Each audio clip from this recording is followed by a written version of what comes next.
आप देख रहे हैं इंडिया न्यूज 13। चलिए देखते हैं उत्तर प्रदेश की 25 फटाफट बड़ी खबरों को।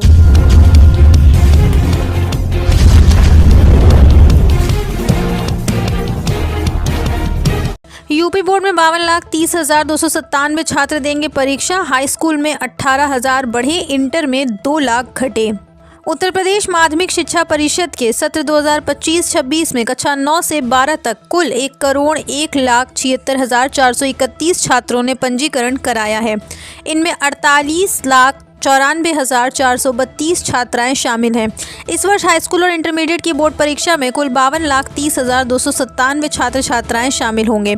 पिछले वर्ष की तुलना में इस बार इंटरमीडिएट स्तर पर छात्रों की संख्या में उल्लेखनीय गिरावट दर्ज की गई है। वर्ष 2025 की परीक्षा में इंटरमीडिएट के 27,05,009 छात्र शामिल हुए थे, जबकि इस वर्ष यह संख्या घटकर 24,79,352 रह गई, यानी 2,25,657 की कमी हुई।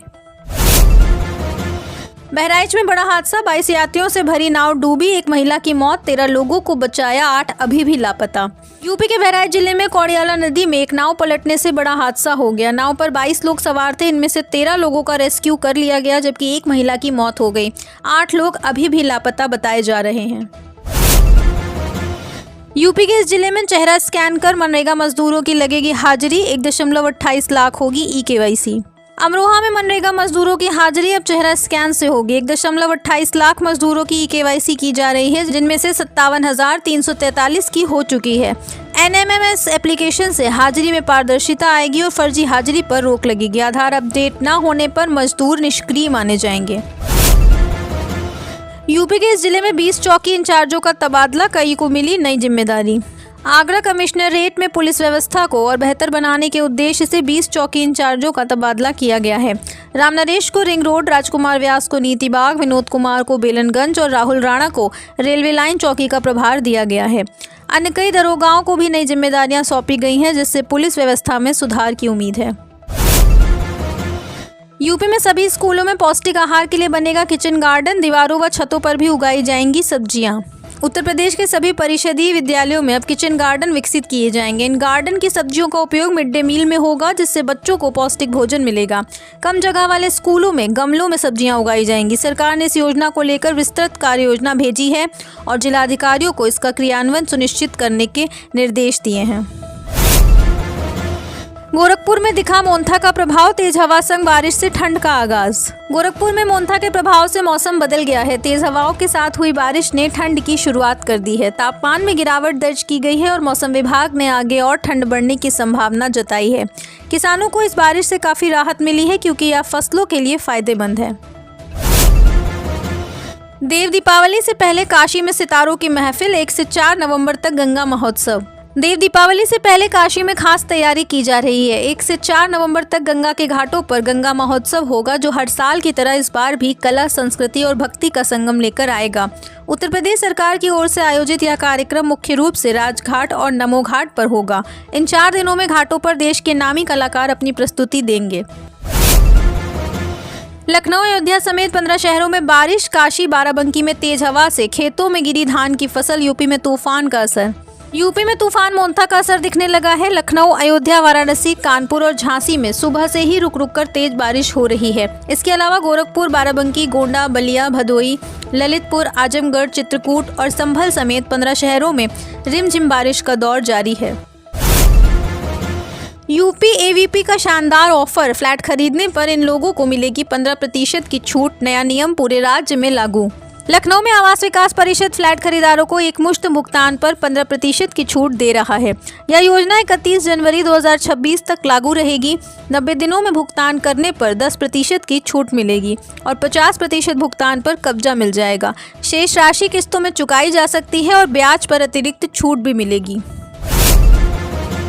मोन्था का असर, यूपी, बिहार समेत इन राज्यों में आज होगी बारिश। IMD ने ठंड को लेकर भी दिया अपडेट। मौसम विभाग ने बिहार के कुछ जिलों में हल्की बारिश की संभावना जताई है। पहले भी 3 दिन के लिए अलर्ट जारी किया गया था। अगले 48 घंटों में तापमान में विशेष बदलाव नहीं होगा, लेकिन बारिश होने पर ठंड बढ़ सकती है। लखनऊ में चौकी इंचार्ज 2 लाख की रिश्वत लेते रंगे हाथों गिरफ्तार, 50 लाख थी डिमांड। एंटी करप्शन टीम ने यूं बुना जाल। लखनऊ के पेपर मिल चौकी में एंटी करप्शन टीम ने दरोगा धनंजय सिंह को 2 लाख रुपए की रिश्वत लेते रंगे हाथों पकड़ा। चौकी इंचार्ज ने पीड़ित प्रतीक गुप्ता को गैंगरेप केस से नाम हटाने के लिए 50 लाख रुपए की डिमांड की थी, जो बाद में 2 लाख पर तय हुई। वसूली से तंग आकर प्रतीक ने शिकायत की, जिसके बाद चौकी परिसर में ही चौकी इंचार्ज को गिरफ्तार किया गया। यूपीपीएससी से विशेषज्ञों की भर्ती प्रक्रिया में बड़ा बदलाव, अब इस तरह तय होगी मेरिट। उत्तर प्रदेश सरकार ने लोक सेवा आयोग के माध्यम से होने वाली समूह क और ख के विशेषज्ञों की भर्तियों में पारदर्शिता लाने के लिए बड़ा फैसला लिया है। अब इन भर्तियों में लिखित परीक्षा अनिवार्य होगी, जिसके 75% अंक और साक्षात्कार के 25% अंक जोड़े जाएंगे। कैबिनेट ने स्क्रीनिंग परीक्षा नियमावली 2025 को भी स्वीकृति दी है, जिससे 75 विशेषज्ञ पदों पर लिखित परीक्षा अनिवार्य हो जाएगी। 29,334 सहायक अध्यापक भर्ती का विज्ञापन जारी, सुप्रीम कोर्ट के आदेश पर चयन प्रक्रिया शुरू। परिषदीय उच्च प्राथमिक विद्यालयों में सहायक अध्यापक के रिक्त पदों पर चयन प्रक्रिया 8 साल बाद शुरू हो गई है। बेसिक शिक्षा परिषद ने 29,334 सहायक अध्यापक भर्ती में 1700 से अधिक पदों के लिए विज्ञापन जारी किया है। यह कार्रवाई सुप्रीम कोर्ट के आदेश के अनुपालन में की जा रही है। भर्ती से संबंधित जानकारी परिषद की वेबसाइट पर उपलब्ध है। योगी सरकार का गन्ना किसानों को बड़ा तोहफा, दाम में बम्पर बढ़ोतरी, जानिए कितना बढ़ा। योगी सरकार ने उत्तर प्रदेश के गन्ना किसानों को बड़ा उपहार दिया है। मुख्यमंत्री के निर्णय से अगैती गन्ने का मूल्य 400 रुपये और सामान्य प्रजाति का 390 प्रति क्विंटल हो गया है। 30 रुपये प्रति क्विंटल की इस बढ़ोतरी से किसानों को लगभग 3000 करोड़ का अतिरिक्त लाभ मिलेगा, जिससे उनकी आय में वृद्धि होगी। यूपी के प्राइमरी स्कूलों में दूर होगी शिक्षकों की कमी, 40 साल बाद गांव से शहर आ सकेंगे शिक्षक। नगर क्षेत्र के सरकारी स्कूलों में शिक्षकों की कमी जल्द दूर होगी। बेसिक शिक्षा विभाग ने शासन से हरी झंडी मिलने के बाद यहां पर लगभग 40 साल बाद ग्रामीण क्षेत्र के शिक्षकों की समायोजन तैनाती के लिए प्रक्रिया शुरू करने के निर्देश दिए हैं। हालांकि यहां पर तैनाती पाने वाले शिक्षक उस विद्यालय में सबसे कनिष्ठ माने जाएंगे। इसके लिए उनके समायोजन से पहले शपथ पत्र भी लिया जाएगा। उत्तर प्रदेश में माध्यमिक विद्यालयों में शिक्षकों की सीधी भर्ती की तैयारी, 20,000 पद खाली। उत्तर प्रदेश के अशासकीय सहायता प्राप्त माध्यमिक विद्यालयों में प्रवक्ता, सहायक अध्यापक और प्रधानाचार्य के रिक्त पदों पर सीधी भर्ती की तैयारी शुरू हो गई है। माध्यमिक शिक्षा निदेशालय ने जिला विद्यालय निरीक्षकों से विस्तृत रिपोर्ट मांगी है, जिसमें 31 मार्च 2026 तक की संभावित रिक्तियां भी शामिल होंगी।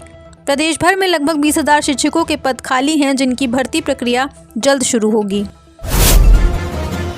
दिवाली भी चली गई, छठ पूजा भी बीत गई, लेकिन खाते में नहीं आए पैसे। अब कितना करना होगा और इंतजार। पीएम किसान योजना किसानों को आर्थिक सहायता देती है। आज हर कोई इस स्कीम से अवगत है। साल के सबसे बड़े त्योहार दिवाली, छठ सब बीत गया, लेकिन किसानों के खाते में अभी तक 2000 रुपये की किस्त नहीं आई। पहले कहा जा रहा था कि दिवाली तक किसानों के खातों में पैसे आ जाएंगे। अब सभी का ही सवाल है कि आखिर उन्हें किस्त के लिए और कितना इंतजार करना होगा। यूपी में एसआईआर के लिए क्या रहेगी टाइमलाइन, बीएलओ आपके घर 3 बार करेंगे विजिट। भारत निर्वाचन आयोग ने 1 जनवरी 2026 को पात्रता तिथि मानकर मतदाता सूची पुनरीक्षण कार्यक्रम घोषित किया है। 4 नवंबर से 4 दिसंबर तक बीएलओ घर घर जाकर गणना प्रपत्र वितरित करेंगे। मतदाता प्रपत्र भरकर बीएलओ को सौंपेंगे या ऑनलाइन जमा कर सकते हैं। 7 फरवरी 2026 को अंतिम निर्वाचक नामावली प्रकाशित की जाएगी। यूपी सरकार ने कितने बढ़ाए गन्ने के दाम, जिससे किसान है नाखुश, बोले ये महंगाई के हिसाब से कुछ भी नहीं। उत्तर प्रदेश सरकार ने गन्ना किसानों के हित में गन्ने के मूल्य में 30 रुपये प्रति क्विंटल की वृद्धि की है, जिससे जिले के 43,000 से अधिक किसानों को लाभ होगा।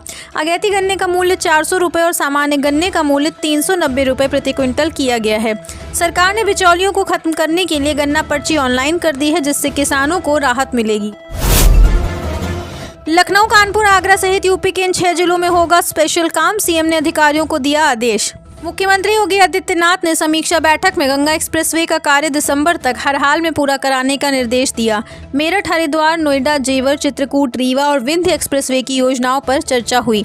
लखनऊ, कानपुर, झांसी, आगरा, अलीगढ़ और चित्रकूट में स्किल डेवलपमेंट सेंटर स्थापित करने के आदेश दिए गए, ताकि युवाओं को डिफेंस इंडस्ट्रियल कॉरिडोर से जोड़ा जा सके।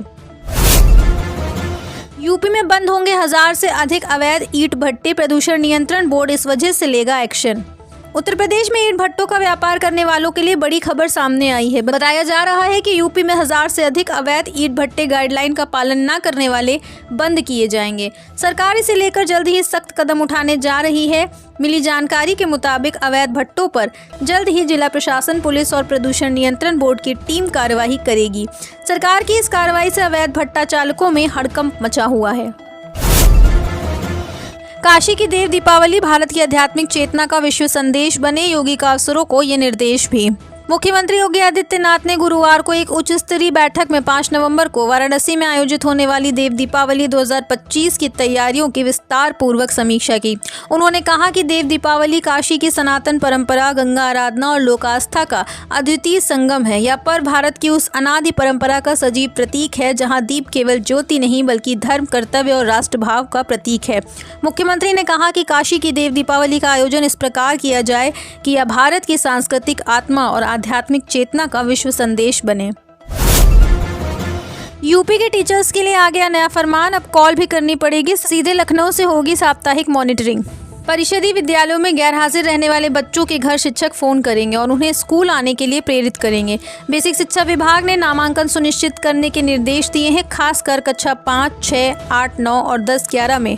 केजीबीवी में रिक्त पदों की भर्ती 1 माह में पूरी होगी और 15 नवंबर तक निविदाएं पूरी करने के निर्देश हैं। 2026 बोर्ड परीक्षा में पारदर्शिता बरतने के भी निर्देश दिए गए हैं।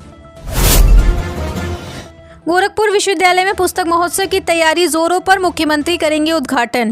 गोरखपुर विश्वविद्यालय में 1 नवंबर को मुख्यमंत्री योगी आदित्यनाथ पुस्तक महोत्सव का उद्घाटन करेंगे। यह महोत्सव ज्ञान, संस्कृति और संवाद का संगम होगा, जहां पठन संस्कृति को प्रोत्साहित किया जाएगा। मुख्यमंत्री आंगनबाड़ी कार्यकर्ताओं और पुस्तक प्रतियोगिता के विजेताओं को सम्मानित करेंगे।